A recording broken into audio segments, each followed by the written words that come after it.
Arteta. Mikel Arteta. Mikel Arteta anaenda kuweka Arsenali kwa shida tena. Na anaweza fanya hata Arsenali wasiende na kombe la English Premier League jamani. Arteta, I think teams zimemsoma. Ask yourself, why is it that Arsenal is playing like team yoyote yenye Arsenal itakutana nayo wanakuanga wagumu. Any team we are playing against, like hatujai chezanga tu game rahisi tukasema hii naye tumeshinda rahisi. Team zote zinakujanga zikiwa zimejipanga. Ona Sunderland venye ukuja, ona Aston Villa venye ukuja, ona Newcastle venye ukuja, ona vile Brentford wamekuja leo, ona hata Wolves. Hizo team zingine, ona Forest vile ukuja. Why? This is because Arteta uses one formation with the same players. Sasa definitely if that's the case, then you know the weakness and each and every player. If you are the opponent, so unajua weakness na strength ya each and every player. So after knowing that, what next? Si unaenda una deal na hiyo mali strength yake iko, ndio una deal nayo kabisa.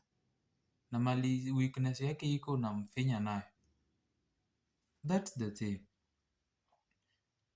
Arteta hataki kuchange hata players, like what is Skelly doing on the bench? Why doesn't Arteta just surprise like people one day with like same formation but of different players? Lewis Skelly can play in the midfield. Mbona Lewis achezeshwe midfield? Sio lazima acheze defense. You know there are some games that zinataka watu rough.